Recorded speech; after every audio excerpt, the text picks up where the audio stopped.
सावधान। नमो अर्हन्ताणं नमो सिद्धाणं नमो आर्याणं नमो वज्रायाणं नमो लोये सवसाहुणम्। मंगलम भगवान वीरो मंगलम गौतमगण मंगलम कुंद कुंदार्यो जैन धर्मोस्तु मंगलम। सर्वमंगल मांगल्यम सर्वकल्याणकारिकम प्रधानम सर्वधर्माणां जैनम जयतु शासनम। जैनम जयतु शासनम। जैनम जयतु शासनम।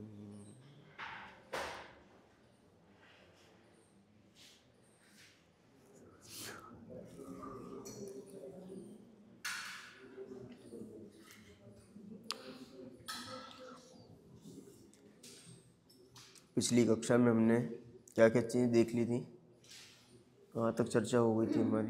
वही देख रहे थे जीव के दो भेद होते हैं, स्थावर और रस। हम्म तो स्थावर यानी एक इंद्रिय और रस यानी पंचेंद्रिय, 2 से 5 इंद्रिय।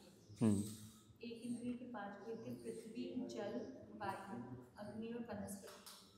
और 2 से 5 इंद्रिय के 2 भेद करे थे, संगी और असंगी। हम्म संगी यानी इसमें समंसर भी कहते हैं, असंगी यानी अमंसर, जिनके मन में। ठीक है। जल में जीव है, परंतु ये जरूरी नहीं है कि जल जीव है। आपने एक चीज बीच में बताई। और स्थावर में अगर जीव है तो वह स्थावर जीव कहलाता है। अब हम वनस्पति पे आए थे। वनस्पति 4 प्रकार के होते हैं, सामान्य, जीव, काय और कायिक। वनस्पति जीव उसे कहेंगे जिसमें वनस्पति में जाता हुआ जीव, जिसमें आत्मा जाती है। वनस्पति काय यानी वनस्पति का आकार, और वनस्पति कायिक यानी वनस्पति काय और वनस्पति जीव का मिक्स, मतलब जिसमें आत्मा भी जा रही है और आकार भी है। जा रही नहीं, आत्मा भी है और आकार भी है। तो वो वनस्पति कायिक हो गया। आकार मतलब शरीर उसका। और अगर जा रहा है जीव उसके अंदर तो वनस्पति जीव है।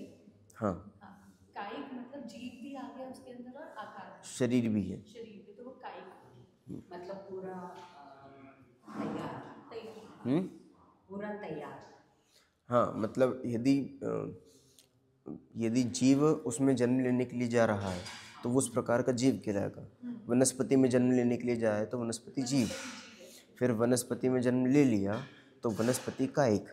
ठीक है ना, वो साथ में मिली हुई अवस्था। वनस्पति जीव, जो जीव वनस्पति में जा रहा है और जिसमें जा रहा है, जिस आकार में जा रहा है, वो वनस्पति काय है। जब वनस्पति काय में जीव मिल जाएगा तो वो वनस्पति कायिक हो जाएगा, है ना। ऐसा भी नहीं है कि काय में जीव मिलता हो, काय में जीव मिलता हो ऐसा नहीं है, क्योंकि काय तो वो, हाँ, वनस्पति काय तो वो है जिसमें शरीर निकल चुका है, सॉरी, आत्मा निकल चुका है। हाँ, वो वनस्पति आत्मा रहित है। हाँ, वनस्पति काय जो है सिर्फ एक आकार है, हाँ, आत्मा रहित है। और उसमें जो जीव जाता है, जो जीव वनस्पति में जाएगा उसे वनस्पति जीव कहते हैं। और जब वो आकार बनेगा कैसे? अगर जीव नहीं होगा तो आकार बढ़ेगा कैसे? वही चीज़ तो है। पर जैसे जीव आता है तो फिर उसमें से उत्पन्न होना और धीरे धीरे बढ़ना चालू होता है, और फिर जब पूरे परिपूर्ण अवस्था में आ जाता है, फिर जीव यदि हट जाता है तो फिर वो काय बचता है। जैसे अपना शरीर, आत्मा डेड बॉडी पड़ी है तो वो काय है। हाँ, अब ऐसा थोड़ी ना होता है कि डेड बॉडी होती है उसमें फिर जीव आता है, ऐसा नहीं होता। ठीक है ना, इसलिए काय के अंदर आप जीव मत लाइए। जीव आता है, फिर दोनों बढ़ते हैं, और बढ़ने के बाद में जब जीव अलग हो जाता है तो वहाँ पर काय बचा रहता है। ठीक है ना, इस प्रकार से तो वनस्पति जीव, वनस्पति कायिक और वनस्पति काय, ये तीन चीज। मतलब जिसमें से आत्मा निकल गई वो वनस्पति काय है, निकल हाँ, चुकी। और जिसमें जाएगी, जब चली जाएगी आत्मा, तो वो वनस्पति कायिक हो जाएगा, क्योंकि उसके अंदर आकार भी हो गया और जीव भी आ गया। बिल्कुल। मतलब कुल मिला के शरीर सहित यदि आत्मा है तो वो वनस्पति कायिक है, कायिक है, हाँ मतलब वनस्पति के शरीर के सहित आत्मा। हाँ। ठीक है, तो एक तरीके से लिविंग थिंग जो होती है वो लिविंग वनस्पति थिंग कायिक जितनी भी है हाँ। हाँ वो कायिक कहलाएगी, और नॉन लिविंग थिंग जो ये वस्तुएं हो जाएंगी वो सब कायिक कहलाएंगी। वनस्पति काय जिसमें से आत्मा निकल गई। हाँ, काय में नॉन लिविंग थिंग हो जाएगा सब। ठीक है, तो ये सारी चीज़ें हमने बात करी थी जीव के ऊपर कि जीव हमें किन किन रूपों में दिखाई देते हैं, कि सब दो रूपों में होते हैं वो, एक संसारी दूसरे मुक्त। जो संसारी हैं उनके लिए सारी व्यवस्था थी कि वो संसारी में किस किस रूप में पाए जाते हैं, स्थावर और त्रस के रूप में पाए जाते हैं। फिर स्थावर में भी पृथ्वी जल अग्नि वायु वनस्पति, और त्रस में 2 इंद्रिय से लेके 5 इंद्रिय तक के संगी असंगी को मिला के ये सब जीव पाए जाते हैं। ठीक है ना, फिर स्थावर में वो अपन ने भेद की बात करी थी, ऐसे ही त्रस में चीज हो जाएगी। पृथ्वी से जुड़ा हीरा जीव सहित है, इसलिए पृथ्वी कायिक है।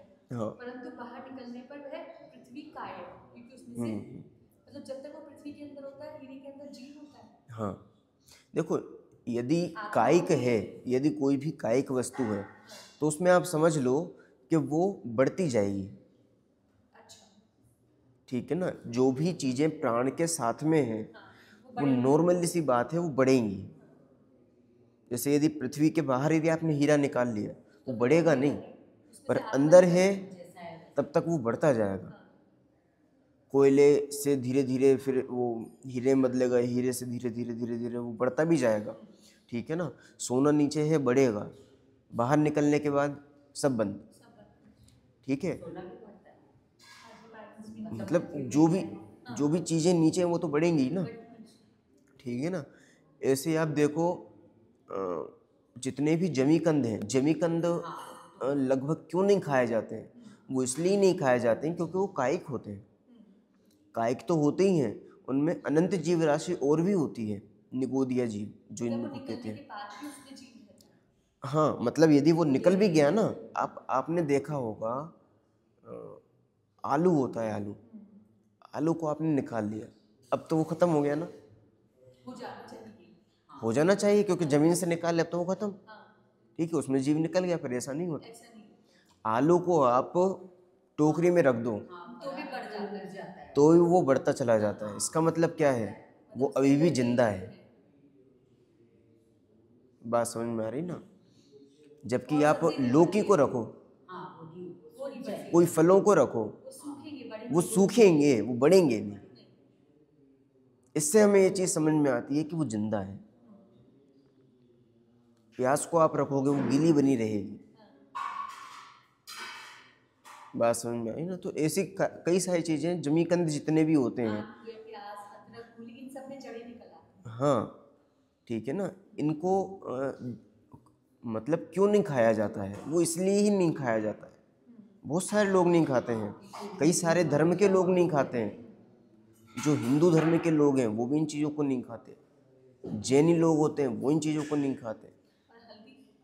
हल्दी भी इसी प्रकार की है। अब यदि हल्दी सूखी हुई है तो वो अलग चीज़ हो जाती है, पर गीली है तो उसमें फिर भी प्राण है। कच्ची हल्दी होती है उसमें प्राण होता है, उसमें प्राण नहीं रहते हैं। ठीक है ना, अब देखो हल्दी या फिर सौंठ ऐसी चीज़ें होती हैं जो शरीर के लिए बहुत ज़्यादा ज़रूरी हैं, तो पर उनको हम उस रूप में नहीं ले रहे, गीले फॉर्म में। इसलिए अदरक नहीं खाई जाती, पर उसको सौंठ के रूप में और दवाई के रूप में लिया जाता है, क्योंकि वो बहुत ज़्यादा ज़रूरी होती है। लेकिन जीव तो उनमें भी रहते हैं। अब तो वो काय बचा ना। जब निकाला उसके बाद हाँ बिल्कुल, निकालने के बाद भी जीव रहा। निकालने जैसे लौकी और खीरा ये सब अपन बात कर रहे हैं, तो जब तक वो जीव तो उनमें भी रहे हैं पहले। देखो इनमें मुख्य रूप से 2 प्रकार की चीज़ें होती हैं। जो वनस्पति होती है ना, वो वनस्पति के 2 भेद होते हैं। एक साधारण वनस्पति होती है, दूसरी प्रत्येक वनस्पति होती है। एक साधारण होती है और दूसरी वनस्पति जो होती है ना, उसके 2 भेद हैं। ये मैंने शायद नहीं लिखवाया आपको। सामान्य लिखवाया था, सामान्य जीव काय और काय। नहीं, ये नहीं, वो जो अपन ने 5 भेद लिखे थे ना, पृथ्वी जल अग्नि वायु वनस्पति, उसमें जो वनस्पति है उस वनस्पति के 2 भेद अलग से होते हैं। ये भेद तो सबके होंगे, अच्छा, वनस्पति साधारण सामान्य वनस्पति, फिर वनस्पति जीव, वनस्पति काय, वनस्पति काय, ये सबके चलेंगे, ऐसे जल के भी, ऐसे अग्नि के भी, सबके चलेंगे। क्या हुआ इसमें? सामान्य मतलब नॉर्मल वनस्पति, ठीक है ना। अब यहाँ पे जो वनस्पति है, वनस्पति के एक्स्ट्रा 2 भेद अलग से होते हैं। वो होते हैं सप्रतिष्ठित, अप्रतिष्ठित। सप्रतिष्ठित, अप्रतिष्ठित। और अप्रतिष्ठित। हाँ, उसके भी पहले साधारण और प्रत्येक। सबसे पहले वनस्पति के 2 भेद, साधारण और प्रत्येक। साधारण और प्रत्येक, प्रत्येक। प्रत्येक प्रत्येक प्रत्येक मतलब प्रत्येक, हर एक ना, हाँ, प्रत्येक। और प्रत्येक के 2 भेद होते हैं, सप्रतिष्ठित, अप्रतिष्ठित। अप्रतिष्ठित ये क्या हुआ साधारण?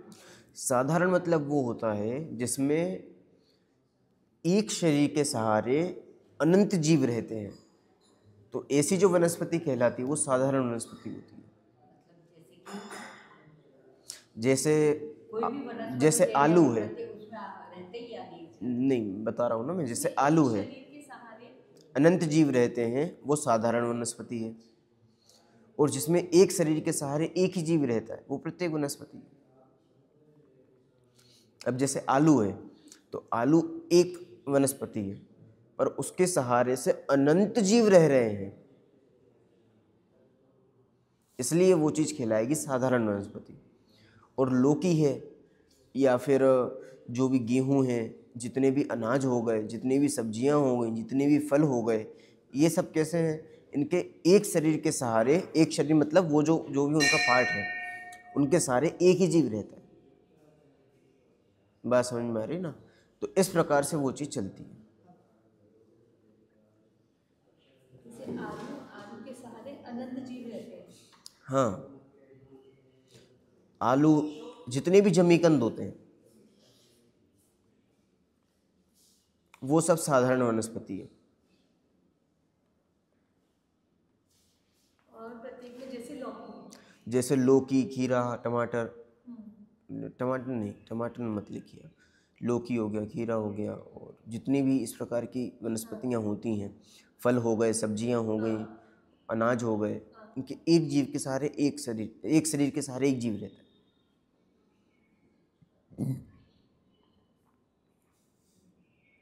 तो वो प्रत्येक वनस्पति कहलाती है।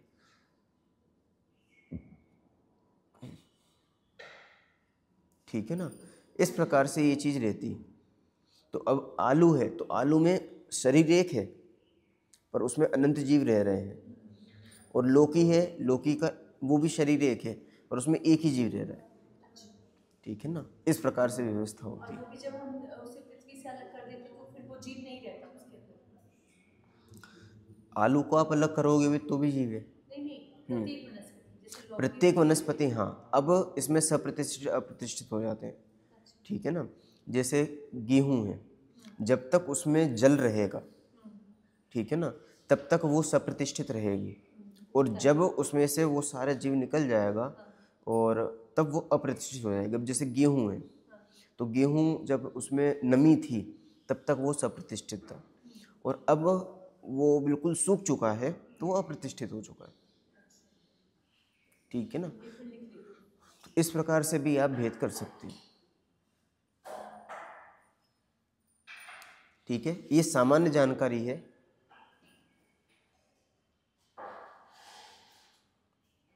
जब तक नमी रहती है। हाँ, किनमें नमी रहती है? प्रतिष्ठित, सप्रतिष्ठित। हाँ, जैसे लौकी हो गई या फिर फल हो गए, ये सब क्या है? सप्रतिष्ठित है। गीलापन है इनमें भी, है ना? गेहूं, लौकी भी सब सप्रतिष्ठित है। और जब इनमें से जब ये सूख जाते हैं, जैसे सूखे मेवे हो गए, अनाज हो गया, तो ये अप्रतिष्ठित हो जाएंगे।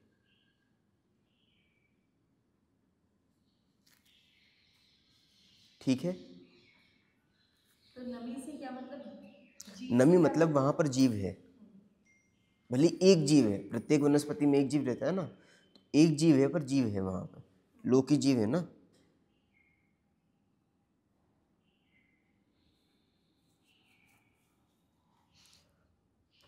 इसलिए कई लोग जो हैं वो अष्टमी और चतुर्दशी को हरि का सेवन नहीं करते।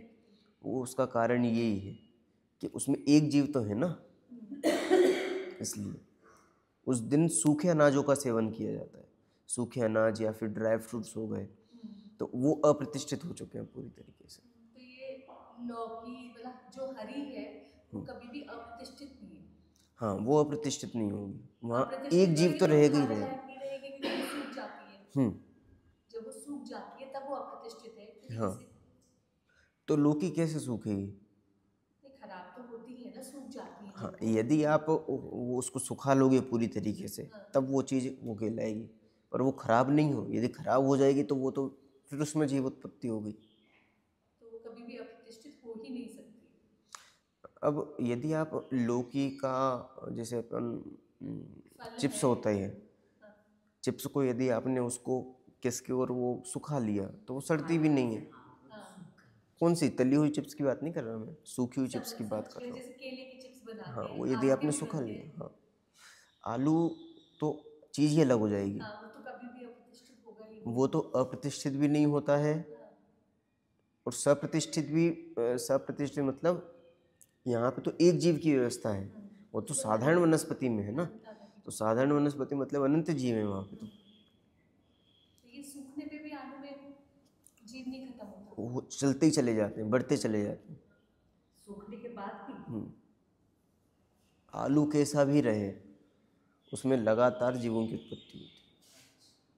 जितनी भी जमीकंद, जितनी भी साधारण वनस्पतियाँ हैं, वो इसी प्रकार के समथिंग चलती हैं।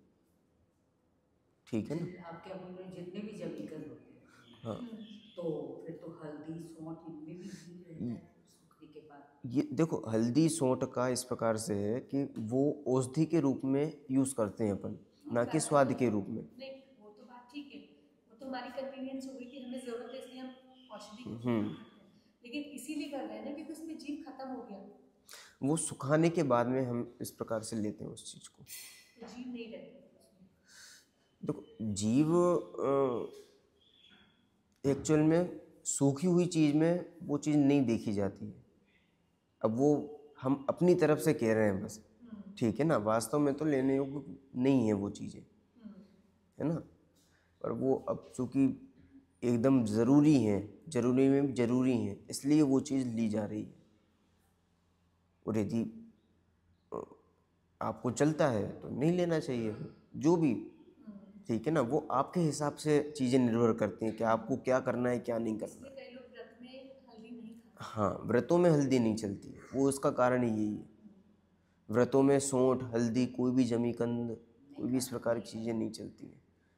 और उस दिन बनेगा भी तो हरीब का भोजन नहीं बनेगा, भोजन नहीं बनेगा तो वो इस प्रकार का बनेगा। तो इन सब चीज़ों का कारण ये है। अब अपने अपने लिए जो चीज़ पढ़ रहे हैं, वो इसलिए नहीं पढ़ रहे हैं कि हमें क्या चीज़ छोड़ना, क्या चीज़ नहीं छोड़ना, क्या, वो आपका विवेक है। आपको क्या छोड़ना है, क्या नहीं छोड़ना है, वो आपका विवेक है। हमें इसलिए पढ़ना है क्योंकि हमें ये चीज़ समझ में जाए कि जीव कहाँ कहाँ पर रहते हैं। साधारण वनस्पति होगी वहाँ पर मतलब अनंत जीव रह रहे हैं, भले इतनी चीज़ हो, ठीक है ना। आलू जो होता है ना, आलू का एक कण, उसमें अनंत अनंत अनंत अनंत जीव रहते हैं। उसके बारे में इस प्रकार की चीज़ कही जाती है कि आलू के यदि एक सुई पर, मतलब सुई उसमें डालें अपन, और उसका जो एक कण ऊपर आएगा, उस कण पर जितने जीव आएंगे, क्योंकि जीव तो है ही उसमें जितने जीव आएंगे, यदि उनको कबूतर बराबर बड़ा कर दें अपन, एक एक जीव को, तो ये पूरा लोक भर जाएगा अपना। इतने जीव उसमें होते हैं। अब ये बात तो हुई केवल एक कण की, अब सोचो आलू में कितने जीव होते हैं। और वो भी कोई फिक्स होते हो ऐसा नहीं है, लगातार उनमें नवीन उत्पत्ति होती है और लगातार उनका मरण भी वहीं के वहीं होता चला जाता है। एक प्रकार से वो जच्चा घर भी बना हुआ है और वो शमशान घाट भी बना हुआ है। तो बहुत सारी चीज़ें हैं इस प्रकार की, है ना। हमें तो केवल ये चीज़ देखनी है कि वहाँ पर भी जीव है, जीव की किस किस प्रकार से अवस्था पाई जाती है। एक और चीज़ मैं आपको एडिशनल यहाँ पर बता दूँ, आपने निगोदिया जीव के बारे में सुना होगा, सुना है आपने? निगोदिया जीव वो कहलाते हैं, 4 प्रकार के जीव और होते हैं, ठीक है। एक होते हैं देव, एक होते हैं मनुष्य, ठीक है ना, फिर होते हैं नारकी,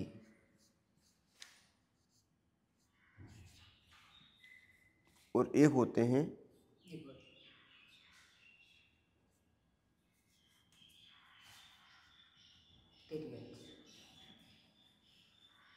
त्रियंच। देव, मनुष्य, नारकी, त्रियंच, इनको 4 प्रकार की गतियां भी कही जाती हैं, 4 गतियां हैं, देव गति, मनुष्य गति, त्रियंच गति, नरक गति, ठीक है ना। और यहाँ पर जो जीव रहते हैं वो कौन से जीव कहलाते हैं? वो इस प्रकार के जीव कहलाते हैं।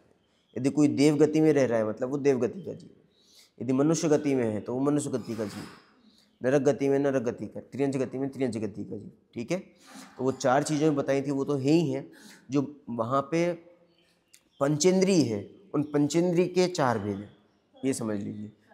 मुख्य रूप से देव, मनुष्य और नारकी ये सब पंचेंद्रिय होते हैं। और त्रियंच, 2 से 5 इंद्रिय। त्रियंच में 2 से 5 नहीं, 1 से 5 तक के पूरे ही आ जाएंगे। 1 से 5, हाँ सॉरी, हाँ 1 से 5 आप पूरे ले लीजिए इसमें, ठीक है ना। 1 से 5 होगी, मतलब सिंह भी तिर्यंच गति में है, सिंह भी तिर्यंच गति में है। सिंह, सिंह मतलब शेर, शेर त्रियंच गति में है। शेर, कुत्ता, इनको छोड़ के बाकी जितने भी हैं 1 इंद्रिय से 5 इंद्रिय तक के, ठीक है ना, इनको छोड़ के वो सब त्रियंच गति में चले जाएंगे। इसमें सबसे बड़ी गति कौन सी होगी? त्रियंच गति सबसे बड़ी गति है। क्योंकि इसमें 1 से 5 इंद्रिय तक सभी है। ये 3 तो जाएंगे केवल और केवल 5 इंद्रिय में, पंचेंद्रिय हैं, और वो भी संगी पंचेंद्रिय हैं, ठीक है ना। कुछ अपेक्षाएं आप छोड़ दो, बाकी सारे के सारे ये जीव पंचेंद्रिय होंगे, संगी पंचेंद्रिय होंगे, और ये 1 से 5 इंद्रिय तक के पूरे होंगे, ठीक है। 2 इंद्रिय से 5 इंद्रिय तक के तो हमें समझ में आते ही हैं। 2 इंद्रिय कौन कौन से होंगे, कैसे पहचानेंगे हम 2 इंद्रिय हैं ये? मतलब जो ऐसे होता है ना, देख सकते हैं और सुन सकते हैं, जिसमें स्पर्श और रस है। स्पर्शन और रसना, आपने बताया हाँ ना, ये sequence बिल्कुल, होता है, स्पर्शन, देख रसना, और सुन घ्राण, सकते हैं वो चक्षु नहीं, और कर्णन। ऊपर से नहीं लेंगे हम कि देख और सुन सकते हैं। नहीं, स्पर्श और रस। जिनमें स्पर्श और रस है वो 2 इंद्रिय कहलाएंगे। जिन और 3 इंद्रिय कौन से होंगे? स्पर्श, रसना और घ्राण। हाँ, जिनमें ये 3 चीज़ें हैं वो कहलाएंगे 3 इंद्रिय जीव। जैसे चींटी, 2 इंद्रिय में जैसे इल्ली वगैरह हो गई, आप मटर वगैरह छीलते हो तो उसमें इल्ली वगैरह जो निकलती है, बीन्स वगैरह में जो इल्ली निकलती है, इस प्रकार की जो चीज़ें होती है ना इल्ली वगैरह, स्पर्श और रस है। वो केवल 2 ही चीज़ें पाई जाती हैं। उनकी नाक नहीं होती है इल्ली वगैरह की। चींटी की नाक भी होती है, उसकी आंखें नहीं होती हैं। जितनी भी चींटी होंगी आंखें कहीं नहीं होंगी उनकी। गंध तक है। आपको लगता होगा कि उनकी आंखें भी होती हैं, पर वो आंखें नहीं होती हैं, ठीक है ना, वो उनकी नाक तक होती है। इसके बाद में फिर चक्षु। चक्षु, जितने भी उड़ने वाले जीव होते हैं, पर उड़ने वाले ऐसे नहीं कि बहुत ऊपर तक उड़ते हो, इतने मक्खी मच्छर जैसे जो बहुत ज़्यादा ऊपर नहीं उड़ते, वैसे जीव जो होते हैं वो 4 इंद्रिय जीव कहलाते हैं। तो भंवरा भी 4 इंद्रिय जीव है। वो सुन नहीं सकता। तितली जैसे, हाँ ये 4 इंद्रिय जीव सुनते नहीं हैं। और जो सुन भी लेंगे वो पंच। जो सुन भी लेंगे वो पंचेंद्रिय कहलाएंगे। अब इसमें जितने भी आपको हाथी, घोड़े, बैल, गाय, जितनी भी चीज़ दिखाई देनी, ये सब किस में चले जाएंगे? ये सब पंचेंद्रिय में जाएंगे, ठीक है। ये सब त्रियंच गति के जीव। तो इस प्रकार ये 4 गतियों में देखें तो त्रियंच गति सबसे बड़ी गति है। हाँ, मनुष्य के अलावा आपको जो कुछ दिखाई दे रहा है इस धरती पे, मनुष्य के अलावा जो कुछ भी दिखाई दे रहा है वो सब त्रियंच है। जितने भी जीव दिखाई दे रहे हैं मतलब, है ना। गाय हाँ घोड़ा सब ये हाँ, ये चींटी बेल जो कुछ भी दिखाए सब त्रियंच, और जो मनुष्य दिखाई दे रहे हैं वो मनुष्य। इसके बाद देव, ये ऊपर की तरफ रहते हैं, ये आपको दिखाई नहीं देते नॉर्मली, ठीक है ना। और नारकी, ये नीचे की तरफ रहते हैं, मतलब अधोलोक में रहते हैं, ये भी आपको दिखाई नहीं देंगे, ठीक है। तो ये 4 प्रकार के जीव और पाए जाते हैं, तो इनकी भी अपन ने चर्चा करी, ठीक है। अब इन चारों गतियों में सबसे ज़्यादा दुख कौन सी गति में होगा? नरक गति में होना चाहिए सबसे ज़्यादा दुख तो, वहाँ पे तो तिर्यंच गति में है। कैसे? इंद्रिय ही पूरी एक इंद्री से एक इंद्री होगा, वो सीधा मनुष्य नहीं बनेगा, देव नहीं बनेगा, तो उसको सब होकर सारी गतियों में जाकर, मतलब सब में तिर्यंच गति ही भोगते रहना पड़ेगा अनेक वर्षों तक। फिर शायद नारकी बनेगा। अच्छा, ये 2 जीवों के अंदर अपन कंपेयर करें, एक नरक गति के जीव में और एक त्रियंच गति के जीव में, तो किसमें ज़्यादा दुख होगा? नरक गति का तो आपने पढ़ा होगा ना, नार के जीव किस प्रकार से होते हैं, कितनी वेदनाएं होती हैं उनको। वेदना तो त्रियंच गति में लेकिन मनुष्य आपने को नरक मिलता है, तो मनुष्य भी वो एक अलग चीज़ है कि जीव कहाँ से कहाँ चला जाए, वो एक अलग बात है। त्रियंच गति का जीव होगा वो नरक गति में भी जा सकता है, नरक गति का जीव देवगति में भी जा सकता है, देव का मनुष्य में भी जा सकता है, कहीं पर भी कोई भी कहीं पर भी जा सकता है, ठीक है ना। इसमें कुछ नियम भी है कि कहाँ से कहाँ नहीं जाएंगे, पर नॉर्मली जीव चारों गतियों में जाता है, ठीक है ना। फिर नारकी में सबसे ज्यादा दुख होना चाहिए। नारकी का आपने दुख पढ़ा भी होगा छेड़ाला जी की पहली ढाल में, कि नरक की भूमि को स्पर्श करने मात्र से इतना दुख होता है कि जैसे हजारों बिच्छू आपको एक साथ डसे हैं। अब एक बिच्छू काटता है तो आदमी तिलमिला जाता है एकदम से, ठीक है ना। और वहाँ हजारों बिच्छू काटते हैं, केवल ज़मीन को टच करने मात्र से इतना दुख होता है। वहाँ की हवाएं ऐसी चलती हैं कि आपकी हाँ, ये जो सर्दी गर्मी की हवाएं आती हैं ना इधर से हिमालय से, ये फीकी पड़ जाए।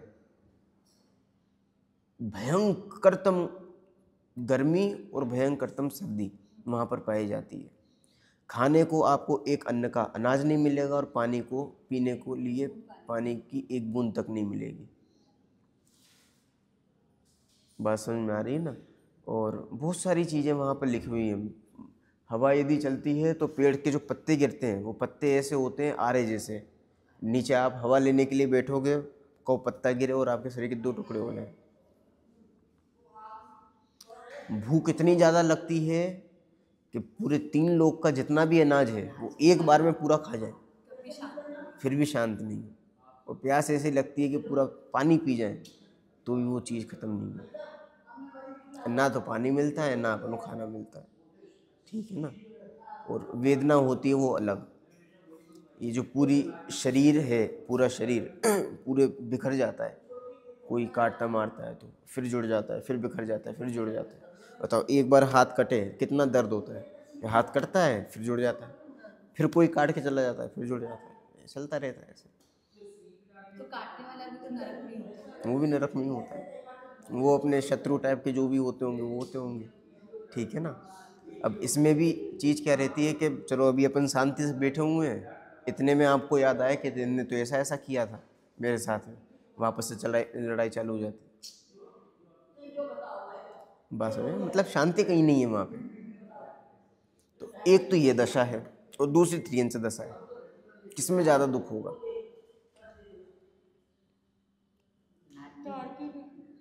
नारकी में नहीं है, त्रियंच में ही ज़्यादा दुख है। नारकी से भी ज्यादा नारकी से भी भयंकर दुख है त्रियंच गति में। अब हम कौन सी त्रियंच गति, कुत्ता बिल्ली वाली त्रियंच गति, ये तो है ही है। जो निगोद है, निगोद त्रियंच गति में भी एक इंद्री में जो जीव पाए जाते हैं वो निगोदिया जीव होते हैं। जो अब आलू में जीव जो कह रहे हैं ना अपन, वो निगोदिया जीव है, जो इतने से पॉइंट पर अनंत रह लेते हैं। वो कौन से जीव है? वो निगोदिया जीव है। हाँ, जब छेड़ालजी में पढ़ते हैं ना अपन, छेड़ालजी में सबसे पहले उन्हीं का वर्णन आता है। नरक गति के ही पहले इस लाइन से आता है, एक श्वास में 8-10 बार जन्म्यो मरियो भरियो दुख बार। एक श्वास मतलब ये श्वास लेते हैं इसका नाम श्वास नहीं है, ये तो बहुत लंबी हो जाती है, ये तो बहुत लंबी हो गई। एक श्वास मतलब ये जो आपकी नाड़ी हो चलती है नब्ज, इसकी एक नब्ज में 18 बार जन्म मरण हो जाए, इतने बार उनका जन्म मरण होता है। जन्म मरण अपने आप में पूरी वेदना है। वो एक अलग ही वेदना है उसकी तो, ठीक है ना। और वो वेदना तो ठीक है, इसके अलावा जो उनको अनंत दुख हो रहे हैं वो अलग जाति के। मतलब त्रियंज गति में जो एक इंद्रिय उन्हें निगोदिया जीव कहते हैं। त्रियंज गति में हाँ, एक इंद्रिय जीव।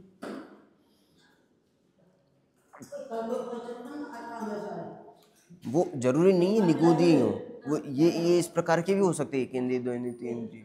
और वो जो जीव है वहाँ पर निगोदिया जीव एक इंद्रिय जीव होते हैं।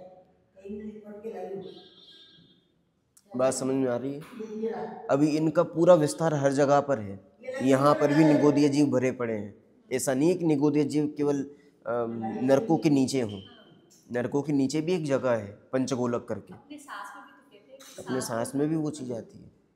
हर जगह भरे पड़े हैं, हर जगह, यहाँ तक कि सिद्ध शिला में भी हैं निगोदिया जीव। निगोदिया जीव, वहाँ पर ही भरे भरे हुए हैं। सिद्धशिला में सिद्ध शिला में भी हैं, वो भी निगोदिया से रहित नहीं है। बिल्कुल। वहाँ सिद्ध भगवान तो है ही हैं, निगोदिया जीव भी हैं।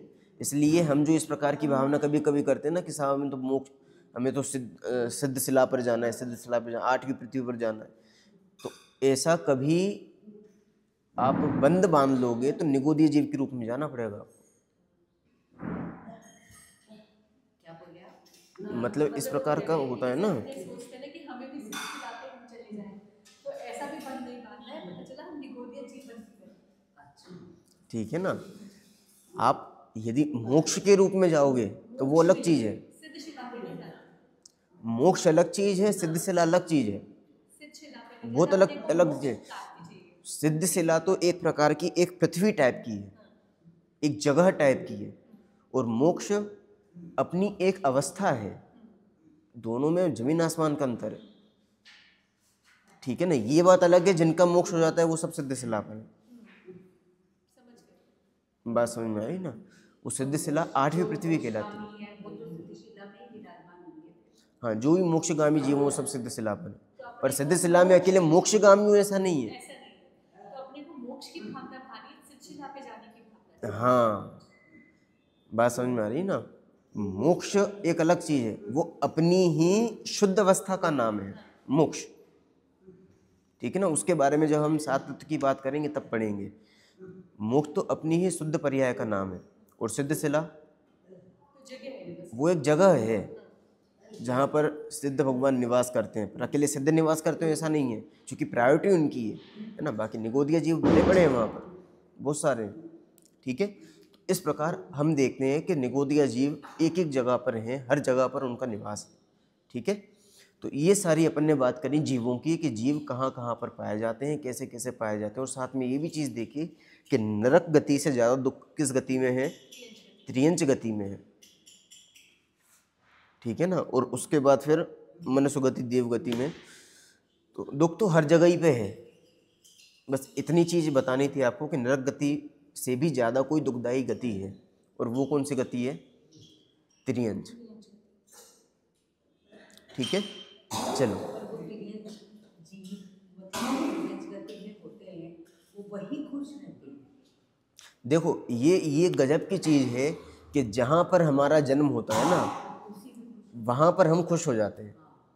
वो क्योंकि वो जो शरीर है उसको फिर हम अपना मानने लगते हैं, क्योंकि जहाँ पे भी जाएंगे कि हम ये अपने आप में ही सुख देखते ये जो अज्ञान है ना, ये अज्ञान, अपन ने जब अज्ञान की बात करी तब ये चीज़ देखी थी, वो अनादिकाल से चला हुआ आ रहा है, ठीक है ना। अब अनादिकाल से होने के कारण, अज्ञान के कारण क्या होता है, वो 4 बुद्धियाँ होती हैं। कौन कौन सी 4 बुद्धियों की बात करी थी अपन ने। अज्ञान मतलब भ्रम, भ्रम से हमें 4 बुद्धियाँ होती हैं। 4 बुद्धियाँ होती हैं कि अज्ञानता दुख का कारण है, 4 बुद्धियों की अज्ञानता। कौन कौन सी 4 बुद्धियाँ होती हैं? वो थी ना 4 बुद्धियाँ, एकत्व बुद्धि, ममत्व बुद्धि, कृतत्व बुद्धि और भोक्तृत्व। हाँ, ये 4 बुद्धियाँ होती हैं। उसमें जो ममत्व बुद्धि है, उस ममत्व बुद्धि के कारण क्या होता है कि ये मैं हूँ, ये शरीर ही मैं हूँ, ठीक है ना। वो जिस शरीर में जाता है उस शरीर में अपना मान लेता है, इसलिए उसी से मुक्त करता है, वही अच्छा लगता है। वो फिर अच्छा लगने लगता है, फिर उसमें राग द्वेष होते हैं। मतलब इतने दुख के बाद भी वही अच्छा लगता है। बात समझ में आ रही ना? एक बिल्कुल बिल्कुल जानवर भी क्यों ना हो, त्रियंच गति का जानवर, वो बिल्कुल उसके यहाँ पे वो कुत्ते को आपने देखा होगा, एक मरता हुआ कुत्ता जिसके पीठ पर घाव हो जाता है। नॉर्मली यदि कहीं घाव हो ना तो वो चाट के सही कर लेता है उस चीज़ को।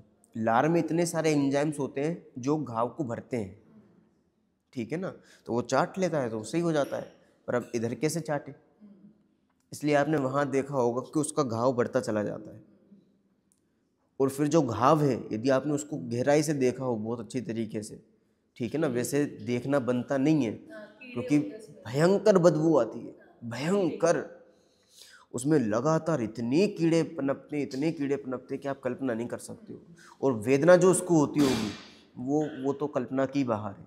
आप खुद सोचिए, आपका यहाँ पर एक पार्ट सड़ जाए और उसमें लगातार जीव उत्पन्न हो रहे हो और वो आपको पता पड़ रहे हो, उनकी हिलन चलन। यहाँ पर एक चींटी चल रही है तो हमें पता पड़ जाता है चींटी चल रही है। अब वो चींटी अकेले चल नहीं रही है, वहाँ पर तो जो जीव है ना वो उसको लगातार नोच रहे हैं। और कितने जीव हैं वहाँ पर भी, अनंत जीव वहाँ पर, उसको असंख्यात जीव वहाँ पे नोच रहे हैं। वो कितनी वेदना होती है। और उसके बाद भी वो क्या चाहता है कि ये मैं जीऊँ। बात समझ में आ रही ना? आपने एक और उदाहरण सुना होगा ऐसा, जब 10 लक्षण में किसी विद्वान के माध्यम से सुना हो तो आप पढ़ते भी होगे। एक ये जो 10 लक्षण की पूजा है ना उसमें पढ़ते होगे, भूप कीड़ों में गया। पढ़ा है आपने? वो भूप कीड़ों में गया मतलब क्या होता है? सुनिए कहानी आपने उसकी। एक राजा था, बहुत बड़ा राजा था, ठीक है ना। मेरे ख्याल से शांतिनाथ भगवान से कुछ रिलेटेड ये कहानी है, वो देख लेना आप, जिसका भी हो, जो भी हो। तो राजा को ये पता पड़ गया कि मैं अगले भाव में गटर का कीड़ा बनने वाला हूँ, ठीक है। तो राजा ने कहा कि यार मैं और गटर का कीड़ा, नहीं, मुझे गटर का कीड़ा नहीं बनना। तो उसने अपने बच्चे को बुलाया, उसको कहा कि ये डंडा वगैरह तुम ले लो और जैसे ही मैं वहाँ पर दिखूं तो ना मुझे मार देना, मुझे वहाँ नहीं रहना है, मैं नहीं रह सकता वहाँ पे। अभी इतने ऐसो आराम है, मन सुगंध सब जगह, एकदम इत्र वगैरह छिड़क के रखा हुआ है, ये है वो है, हर प्रकार की अनुकूलता है। वहाँ पे क्या है, वहाँ पे तो विष्ठा इतनी गंदी, रहने ही नहीं है वहाँ पे। तुम तो एक काम करना, जैसे ही दिखे तुरंत मार देना। यहाँ देह विलय हुआ, वहाँ जन्म हुआ, और जन्म होने के बाद क्या देखते हैं, ये सब मारने के लिए जाते हैं। जैसे मारने के लिए आते हैं वो कीड़ा ऊपर आता है, और जैसे ही मारने के लिए जाते हैं वापस अंदर चले जाते हैं। अब छुप क्यों रहा है वो? क्योंकि अब वो जो वहाँ पे उत्पन्न हुआ है ना, अब उसके लिए वही संसार बन चुका है। अब वहाँ पर उसको अच्छा लगने लगा है। और किसके कारण अच्छा लग रहा है ये ममत्व बुद्धि, जो कि अज्ञान है, भ्रम है, अच्छे लगने की भावना। ये अच्छा है, इसमें क्या अच्छा है? यदि आप 12 भावनाओं का यदि पाठ करते हो, उसमें एक असुचि भावना आती है, 6वें नंबर की भावना है असुचि भावना। उसमें आपने पढ़ा होगा, ये पल रुधिर राध मल थेली की कस वसादिते मेली, नव द्वार बहे गिनकारी अस देह करें किमियारी। मतलब समझते हो? मतलब इसमें से 9 द्वारों के माध्यम से लगातार चीजें बह रही हैं। यदि ये स्किन अपन उतार दे, अब बताओ आप व्यक्ति को देख पाओगे? आप सारे व्यक्ति इसके बाद एक जैसे ही हैं, अकेले स्किन थोड़ी सी अलग है, वो थोड़ी गोरी काली जो भी होती है वैसी है। इसके बाद दीदी आप अंदर जाके देखो ना, सब एक जैसे मिलेगा आपको। यहाँ तक कि आप देखना ही पसंद नहीं करोगे किसी व्यक्ति को। थोड़ी सी स्किन यदि इधर से थोड़ी कटी भी होगी ना और अंदर का आपको दिखाई दे रहा होगा, आप तुरंत आँख बंद कर लोगे, असल क्या है ये, आप देख नहीं पाओगे। चोट लग जाती है, घाव ही नहीं देखा जाता है। बताओ, वो चीज़ें आप उससे ही बना हुआ है ये पूरा शरीर, और इस शरीर में आप हो ऐसा नहीं है। शरीर में आप नहीं हो, ये अपन पहले ही देख चुके हैं। शरीर के साथ साथ हम बिल्कुल अलग चीज़ हैं, ये शरीर बिल्कुल अलग चीज़ है। ये सारा अपन काहे के लिए पढ़ रहे हैं कि इतने सारे जीव शरीर में रहते हैं, वो इसलिए पढ़ रहे हैं ताकि हमें शरीर से अलगपना भाषित हो कि ये शरीर मैं नहीं हूँ, ये शरीर अलग है और ये मैं अलग हूँ। मैं और शरीर दोनों में क्या अंतर है? शरीर अलग है, मैं अलग। नहीं, अंतर क्या है, किस कारण अलग अलग है? शरीर दिन परिवर्तित होता है और मैं परिवर्तित नहीं होता। वही होगा। हाँ, पर शरीर परिवर्तन होता रहेगा, पल हाँ। पल परिवर्तन होता है। और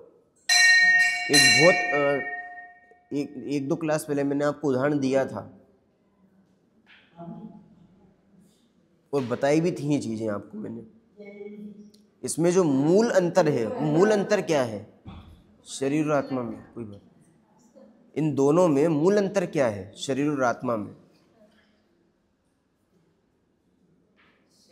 कैसे हम भिन्न भिन्न करेंगे कि शरीर अलग है, आत्मा अलग है? क्योंकि अभी तो हमें एक जैसा दिखाई दे रहा है, अभी तो हमें यही दिखाई दे रहा है कि शरीर ही हम है। अलग अलग कैसे समझेंगे कि ये अलग है, ये अलग है? हम कहते हैं ना, ये हाथ मेरा, ये मैं नहीं कहते कि मैं हूँ। हाथ को हम ये नहीं कहते कि मैं हूँ। शरीर क्योंकि अलग है, इसीलिए अच्छा, हम ये नहीं अलग अलग है कि एक है? पहले तो ये बताइए, अलग अलग है। अलग अलग है, कैसे अलग अलग है? शरीर रह जाता है, आत्मा निकल जाती है, क्योंकि अलग है। हाँ, एक चीज़ तो ये कि शरीर रह जाता है, आत्मा निकल जाती है। साथ होते तो नहीं साथ छूटता। यदि साथ रहते, हमेशा साथ रहते, तो साथ कैसे छूट सकता था? हमें जब दूध पानी अलग अलग है, ये कब समझ में आया? पहले तो एक ही थे, पर जब अलग अलग हो गए तो हमें तुरंत समझ में आ गया कि नहीं भैया, पहले भी अलग अलग ही थे ये, तभी तो अलग अलग हुए। यदि अलग अलग नहीं होते तो अलग अलग कैसे हो जाते बाद में? तो जब ये अलग अलग हुए शरीर आत्मा, तब हमें ये चीज़ समझ में आई कि नहीं, तब तो अलग अलग हुए ही हैं। ये एक साथ रह रहे थे तब भी अलग अलग ही थे। ये तो भ्रम के कारण हमें पता पड़ रहा था कि ये एक साथ, मतलब एक में एक है, पर एक में एक नहीं है कभी भी ये। पर आप किस आधार पर ये अंतर करोगे कि यहाँ पे शरीर ऐसा है और आत्मा ऐसा है? जैसे एग्जाम्पल, आपको दूध और पानी की पहचान करनी हो तो आप अलग अलग होने के बाद पहचान करोगे कि जब दूध पानी साथ में तब भी पहचान कर सकते हो? साथ में तो नहीं, दूध और पानी अगर मिला हुआ है आपस में, तो कैसे पहचानेंगे? ऐसे नहीं पहचान सकते, लेकिन अलग करेंगे तो पहचान होगी। हमें पता जरूर है, लेकिन हम अलग अलग पहचान नहीं कर सकते कि ये दूध है, ये एक। कर सकते हो आप, यदि वो लिक्विड फॉर्म में दिखाई दे रहा है, इसका मतलब पानी साथ में, ठीक है। कभी कभी ऐसा होता है, यदि ज़्यादा पानी मिला दिया तो हम दूध वाले को क्या कहते हैं? क्यों भाई साहब, आज पूरी गंगा जल, आज बाढ़ आ गई क्या पानी नदी में, क्या हो गया? मतलब पानी ज़्यादा है। और कभी एकदम गाढ़ा हो तो दूध ज़्यादा है उसमें, ठीक है ना। फिर हम ये कहते हैं भाई पूरा सोना है ये तो बढ़िया, ठीक है ना, पूरा मक्खन है। तो इस प्रकार से तो ये अलग अलग उसको टच करके और उसको फील करके हम ये बता देते हैं ना कि गंगा जल के क्या है, पानी ज़्यादा है कि दूध ज़्यादा है। और अलग नहीं कर सकते, ज्यादा ज्यादा तो हम बता सकते हैं, अलग अलग नहीं पहचान कर सकते। अलग अलग ही यही पहचान कर सकते हैं। दूध और पानी आप लेबोरेटरी में ले जाओ, वो तो अलग चीज होगी। हाँ, वैसे एकदम तो नहीं देख के बता सकते। नहीं देख के नहीं बता सकते हैं, पर ये तो हमें समझ में आता है ना कि अलग अलग हैं। हाँ, ये पता है। भले ही एक में एक दिखाई दे रहे हैं, पर पहचान में तो आता है ना कि अलग अलग लक्षण के माध्यम से, लक्षण के माध्यम से पहचान होती है। जो पानी होता है उसमें चिकनापन नहीं होता, जो दूध होता है उसमें चिकनापन होता है, तो हम छू के तुरंत पता लगा लेते हैं, और हमें छूने की जरूरत ही नहीं है। यदि हमें लिक्विड रूप में दिखाई दे रहा है, इसका मतलब दूध में पानी है। पर ये तो सदा से ही मिला हुआ होता है। सदा से ही मिला हुआ है, बिल्कुल। दूध लिक्विड होता है वो एक अलग बात है, ठीक है ना, वो नेचुरली उसमें से दूध मतलब वो आए ही साथ में दूध पानी, पर अलग अलग भी तो किया जा सकता है। अच्छा, आपने प्योर दूध निकाला, अब क्या प्योर दूध में से पानी अलग और नहीं होगा? कैसे करें? वो तो जब जलाएंगे तभी अलग। हाँ, तो हो जाता है ना, वही तो बात कह रहा हूँ कि दूध में एक्चुअल में साथ में ही पानी है, आपने एक्स्ट्रा नहीं भी मिलाया तो भी उसमें पानी है, और यदि मिला दे तो पानी पानी हो ही गया वो, ठीक है ना। पर जब वो गाय के माध्यम से निकल के आया तब उसमें नेचुरली पानी है, दूध और पानी साथ में ही है, और जब हम उबालने रख देते हैं और पूरा उबल जाता है और नीचे नीचे वो केवल मावा टाइप का रह जाता है, इसका मतलब क्या हुआ? पानी पूरा निकल गया। ऐसे ही ये शरीर और आत्मा भी साथ साथ में है, पर साथ रहते हुए पूरी तरीके से अलग है। अभी पहचान कैसे करें कि ये आत्मा और ये शरीर है? इसकी पहचान कैसे होगी? क्योंकि सबसे बड़ा काम तो यही है। ये जितने भी जीव है ना, ये जीव इतने क्यों हो रहे हैं? ये हम एक इंद्रिय में क्यों चले जाते हैं, पंचेंद्रिय में क्यों चले जाते हैं, निगोदिया में क्यों चले जाते हैं, देव क्यों बन जाते हैं, नारकी क्यों बन जाते हैं? वो इसलिए बनते हैं क्योंकि हमें ये दो चीज़ें एक समझ में आती हैं, ये दो चीज़ें दो समझ में नहीं आती, इसलिए ये सब हो रहा है। अब यदि आपको ये चीज़ समझनी है कि नहीं भैया हमें इधर नहीं जाना है, हमें त्रियंच में नहीं जाना, हमें नारकी में नहीं जाना, हमें देवों में नहीं जाना, हमें मनुष्यों में नहीं जाना, तो क्या करना पड़ेगा?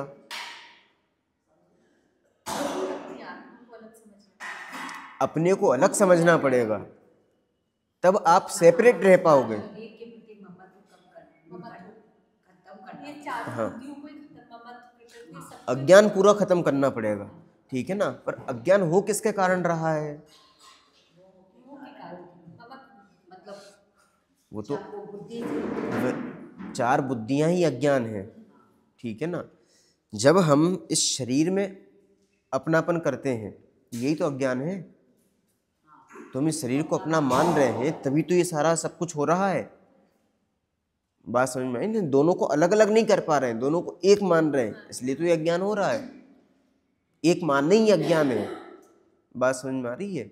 तो फिर अलग अलग कैसे करें ताकि हमारा इन सब चीज़ों में वापस से परिभ्रमण न हो, हम एक सेपरेट चीज़ बने रहें। सेपरेट मतलब सिद्ध भगवान है वो सेपरेट है, अब वो इन शरीर के आश्रित नहीं है। आप कोई भी निगोदिया जीव देख लो, कोई भी जीव देख लो, वो सब अज्ञान के कारण इनके साथ में है, और सिद्ध भगवान अकेले ऐसे हैं जो इनसे रहित है, वो सेपरेट है, बिल्कुल जीव धर्म उनका बिल्कुल सेपरेट है। अब उन्होंने क्या किया कि वो सेपरेट हो गए?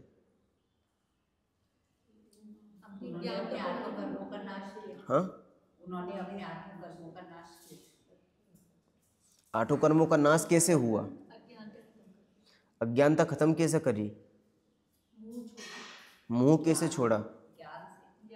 ज्ञान से। जब उन्होंने अपने आप को जान लिया, स्वयं को जान लिया, तो स्वयं को कैसे जाना जाता है? इस शरीर में रहते हुए हम स्वयं को कैसे जाने? अभी तो हमें ये समझ में आ रहा है कि ये चीज मैं हूं,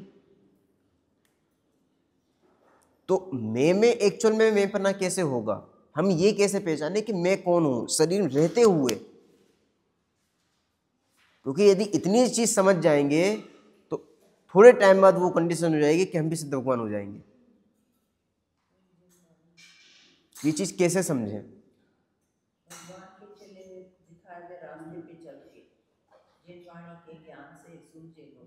नहीं, वो बात तो सही है, पर जिनवाणी में इस प्रकार की क्या चीज आई है जिससे हम ये समझ सकते हैं कि ये चीज़ कुछ अलग है और मैं कुछ अलग हूँ। इन दोनों में अंतर हम कैसे जानेंगे? अपने ज्ञान से। ज्ञान तो ज्ञान से जानेंगे, बराबर है, पर ज्ञान से क्या जानेंगे? ज्ञान से अपने आप को पहचानेंगे तो शरीर को भी जानेंगे जानेंगे और तो फिर मानेंगे। जानते तो सब है, हाँ, उसे मानना पड़ेगा। तो फिर कर्म कुछ देखिए, कर्म से रिलेटेड है। नहीं, कर्म तो बहुत बाहर की चीज़ है, ठीक है ना। जब आप दोनों में अंतर नहीं समझते हो तभी कर्म का बंध होता है। अंतर यदि समझ जाओ तो वो सारा बंधन भी खत्म हो जाएगा। देखो, इतनी सी चीज़ है, ये कौन सा द्रव्य है? पुद्गल द्रव्य। कैसे पहचाना कि पुद्गल द्रव्य है? क्योंकि फिर मैं हूँ तो ये जीव है, मैं नहीं हूँ तो जीव नहीं, पुद्गल है। मेरे होने से पुद्गल द्रव्य का क्या रिलेशन? पुद्गल द्रव्य को आप कैसे पहचानोगे कि ये पुद्गल द्रव्य है? इसकी तो बहुत डिटेल में चर्चा करी है अपन ने। स्पर्श, रस, गंध और वर्ण के हाँ, चार। जिसमें स्पर्श रस गंध वर्ण हो वो पुद्गल है, ठीक है ना। अब इसको आप छू सकते हो कि नहीं छू सकते? मतलब इसमें स्पर्श है, इसका कोई ना कोई टेस्ट होगा, मतलब रस, कोई ना कोई गंध है इसलिए गंध, और आप देख सकते हो इसका मतलब वर्ण, ठीक है ना। तो ये चीज़ समझ में आ रही है कि पुद्गल है। और पुद्गल के बारे में जब अपन ने पढ़ा था तब ये चीज़ देखी थी कि यदि ये पुद्गल है इसका मतलब वो मैं नहीं हूँ, ना वो मेरा है, ना ही उसमें सुख है और ना ही उसमें ज्ञान है, सुख और ज्ञान नहीं है, ठीक है। अब ये तो समझ में आ गया कि ये पुद्गल है। मैं अपने आप को कैसे समझूं कि मैं ये हूं? जैसे हमने पुद्गल को समझने के लिए स्पर्श रस गंध वर्ण ये चार चीजें देखी, तो मैं को पहचानने के लिए क्या समझूं कि ये चीज मैं हूं?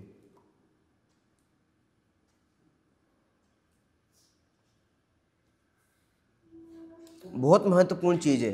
यदि इतनी चीज समझ में आ जाएगी तो हम उसी मार्ग पर बढ़ जाएंगे जिस मार्ग पर सुखी जीव बड़े हैं,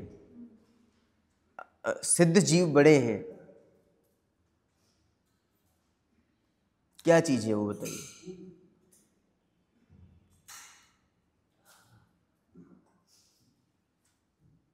फिर से आपको पुद्गल द्रव्य के बारे में किस प्रकार पता पड़ा कि ये पुद्गल है? रस, गंध, वर्ण, स्पर्श, रस, गंध, उनके गुणों से। ऐसे ही मैं जीव द्रव्य हूं, यह हमें कैसे पता पड़ेगा? वो भी गुणों के माध्यम से। गुणों के माध्यम से पता पड़ेगा। तो कौन सा गुण है जिससे हम उसकी पहचान कर सकते हैं? जानने का गुण है, ज्ञान गुण है। बात समझ में आ रही है? ये जो आपको फीलिंग हो रही है, ये फीलिंग मतलब क्या है? ये ज्ञान गुण। ये फीलिंग से आप ये पता लगा रहे हो कि मैं जीव हूं, मुझ में ज्ञान है, क्योंकि मुझ में ही तो ज्ञान है, और ये जानना मेरा काम है। ये जो फील हो रहा है इसका मतलब हमने तुरंत पता लगा कि ये मैं हूं, ये फीलिंग ही मैं हूं, ये शरीर में नहीं हूं। जो फील कर रहा है वो मैं हूं, शरीर फील नहीं करता, फील हम करते हैं, माध्यम वो बनता है। बात समझ में आ रही ना? फीलिंग करना किसका काम है? आत्मा का, मेरा काम। और शरीर वो एक मीडियम है, और वो मीडियम भी कुछ समय तक के लिए है। ऐसा नहीं कि वो हर समय वो करता हो। बात समझ में आई ना? पर आत्मा वो तो हर समय फील करता है, वो तो हर समय जानता है। बस इतना सा हम यदि काम करना सीख लें कि शरीर को भिन्न करके ये जो अनुभूति हो रही है, ये जो संवेदन हो रहा है, ये जो जानना हो रहा है, ये जो फीलिंग हो रही है, यही मैं हूं, शरीर में नहीं हूं, इतना सा जानना, इसको टेक्निकल भाषा में कहते हैं भेद ज्ञान, और अच्छी भाषा में कहते हैं भेद विज्ञान। ये भेद विज्ञान ही यहां तक का रास्ता है इस दशा में पहुंचने का। यदि आप ये भेद विज्ञान कर लेते हो, और भेद विज्ञान करने के बाद में जो मैं है उसको वैसा ही मान लेते हो, और उसमें स्थिर हो जाते हो तो आप भी सुखी हो सकते हो। अभी क्या होता है, अभी होता ही है अज्ञानता के कारण हम किसको अपना मानते हैं, अभी शरीर आदि को अपना मानते हैं। अब शरीर आदि को अपना मानोगे तो उल्टा काम हो रहा है, पूरा उल्टा काम होगा तो क्या होगी, दूसरी चीज को अपना मानोगे जब भी आप, तो जेल ही होगी। तो वो जेल आपको कर्म बंधन की जेल हो रही है।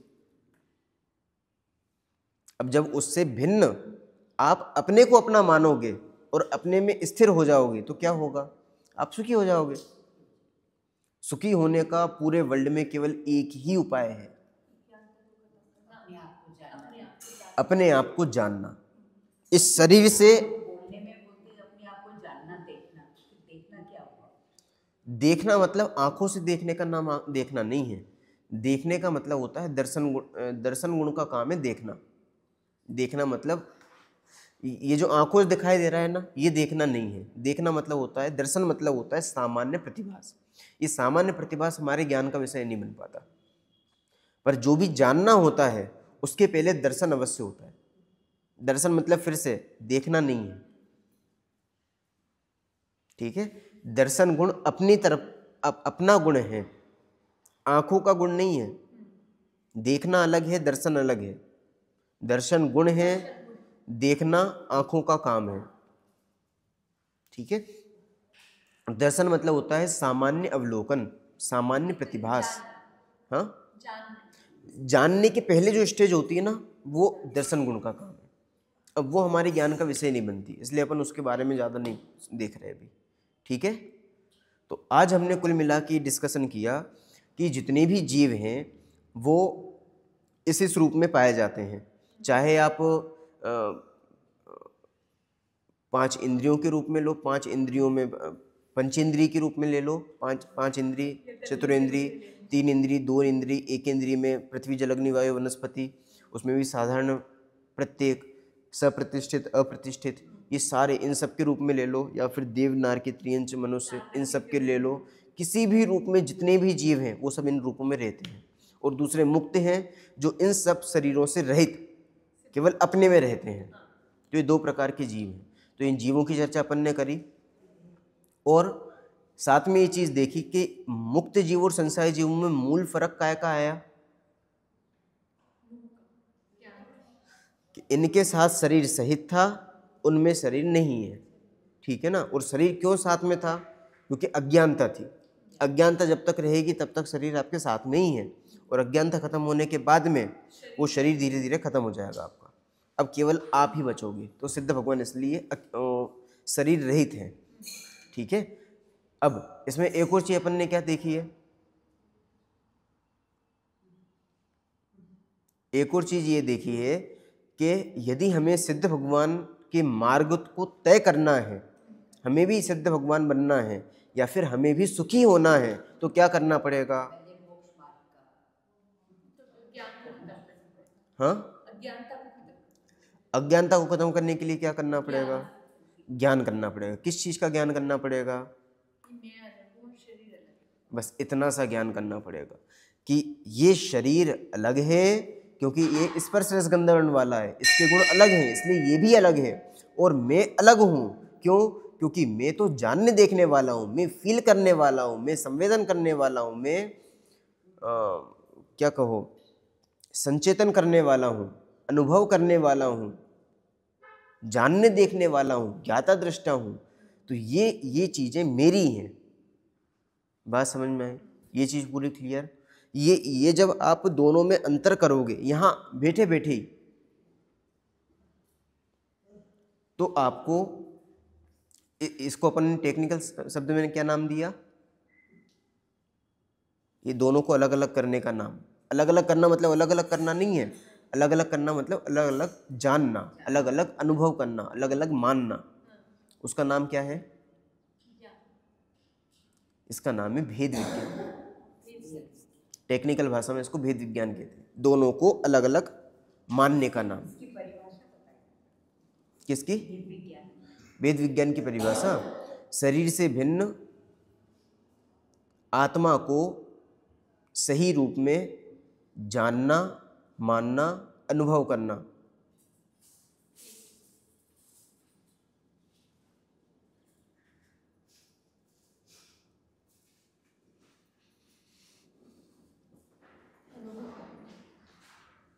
शरीर से भिन्न आत्मा को, शरीर से भिन्न आत्मा को सही रूप में जानना, मानना और अनुभव करना। सही रूप में मतलब अपनेपन के साथ, अपनेपन के साथ सही रूप में जानना, मानना, अनुभव करना, वह भेद विज्ञान है। और ये पहला स्टेप है सुखी होने की दिशा में आगे बढ़ने का।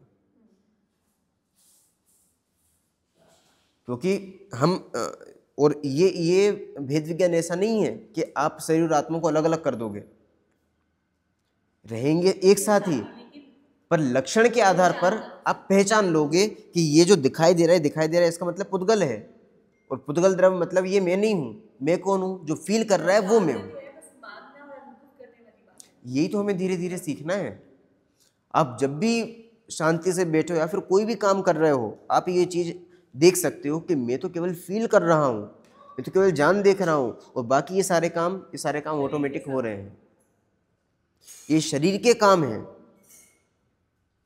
ठीक है ना। मैं इनको करने वाला नहीं हूँ, मैं तो केवल और केवल जान रहा हूँ, मैं तो केवल इन चीज़ को फील कर रहा हूँ, केवल संवेदन कर रहा हूँ, केवल इनको अनुभव कर रहा हूँ। आप खाना खाते समय ये चीज़ फील कर सकते हो, कुछ करते समय ये चीज़ फील कर सकते हो, पर ये यहाँ तक कि क्रोध करते समय भी। मेरी अनुमति से तो शरीर मतलब मेरी अनुमति से तो शरीर नहीं, अनुमति से नहीं कर रहा। आपकी अनुमति नहीं भी होती तब भी शरीर कुछ भी काम करता रहता है। हम करता नहीं है, हम पहले ही देख चुके हैं कि शरीर के जो भी कार्य हो रहे हैं वो ऑटोमेटिक कंडीशन में हो रहे हैं। आप खाना खाने के बाद चलो अपने मुंह में चबाया, वो तो आपको लगता है कि मैंने किया, और बाद में अंदर जो शरीर अपने आप को चबा रहा है, वो मतलब भोजन को पचा रहा है, वो आप कर रहे हो। वो आपके कहने पे हो रहा है, आपके मन से हो रहा है। यदि आपके मन से होता तो आप जो चाहते कि भैया इतना हमें पोषण होना चाहिए, वो पोषण हो जाता। पर ऐसा क्यों होता है कि एक बहुत बढ़िया खाने पीने वाला व्यक्ति भी पतला रह जाता है, और एक कुछ भी नहीं खाता, केवल हवा पानी से वो मोटा हो जाता है? बात समझ में आई ना? इसका मतलब हाँ, दुखी नहीं होते, ठीक है ना। तो सुखी होने के मार्ग में पहला स्टेप क्या है? भेद विज्ञान। और भेद विज्ञान क्या है? कि शरीर से भिन्न अपने आप को जानना, मानना, अनुभव करना, ठीक है ना। कुल मिला के ये जो फीलिंग हो रही है, बस यही मैं हूं, इसके अलावा और कुछ मैं नहीं हूं। जो अपनापन है, जो मेरापन है, जो मैं हूं, वो कौन है, उसको पहचानना ही सुखी होने की दिशा में पहला कदम है, ठीक है। अब इसके बाद आपके होमवर्क में एक चीज मैं देता हूं जो आपको करना है। इंद्रियों के माध्यम से ज्ञान होता है कि नहीं होता है, इसके बारे में अपन पहले भी देख चुके हैं, पर अब आप इसमें और भी गहराई से विचार करना कि ये जो आपने कहा कि भाई देखा तो मैंने ही है ना, खाया तो मैंने ही है, जो भी चीज की है वो तो मैंने ही की है, तो फिर अब यहाँ पर भेद विज्ञान कैसे हो कि मैं केवल देखने वाला हूँ? ये आंखें नहीं देखती हैं, मैं देखता हूँ। मैं देखता हूँ मतलब आत्मा देखता है। यदि आत्मा नहीं होता तो कैसे दिखाई देता? फिर तो मुर्दे को भी दिखाई देना चाहिए। ऐसे अब अलग अलग चीज़ों के बारे में आप सोचना, पांचों इंद्रियों के बारे में घटित करना, सुनने के ऊपर घटित करना कि मैं सुन रहा हूँ कि जान रहा हूँ। जब देखो तो मैं देख रहा हूँ कि जान रहा हूँ। सूंघने में आए तो मैं सूंघ रहा हूँ कि जान रहा हूँ। चखने में आए तो मैं चख रहा हूँ कि जान रहा हूँ। स्पर्श में आए तो मैं स्पर्श कर रहा हूँ कि जान रहा हूँ। ये हर चीज़ आप बराबर अलग अलग करने की कोशिश करना, ठीक है ना। फिर आपको क्रोध में भी अलग अलग अपना दिखाई देने लगेगा। क्रोध करते हुए भी आप ये देख लोगे कि मैं तो केवल जान रहा हूँ। अलग अपने आप को आप सेपरेट कर लो कि क्रोध करते हुए भी, और ये चीज़ आप फील करने लगोगे धीरे धीरे। जब भी आप तेज गुस्सा कर रहे होगे तभी आप फील कर लोगे कि ये जो गुस्सा हो रहा है इसको मैं फील कर पा रहा हूँ। अभी क्या होता है, जब गुस्सा आता है हम गुस्से रूपी हो जाते हैं, पर जब आपको पता पड़ेगा कि गुस्सा भी अलग है तब आप उसको फील कर पाओगे। इसका मतलब आप फील करने वाले हो, ना कि गुस्सा करने वाले। मतलब आप जानने वाले हो, जानने वाले हो, आप ज्ञाता दृष्टा हो, आप गुस्सा करने वाले नहीं हो। आप स्पर्श रस गंध वर्ण ये चीज़ें करने वाले नहीं हो, ये तो पुद्गल द्रव्य का खाता है। तो ये चीज़ हम थोड़ी थोड़ी एक बार करने की कोशिश करें, आपको बहुत सारी चीज़ें अपने आप समझ में आना चालू हो जाएंगी, ठीक है। और 5 इंद्रियों के माध्यम से आप करने का प्रयास करना, ये आपके होमवर्क में है। फिर अपन आगे और इसके बारे में डिस्कस करेंगे, ठीक है। चलिए, ओम नमः शिवाय।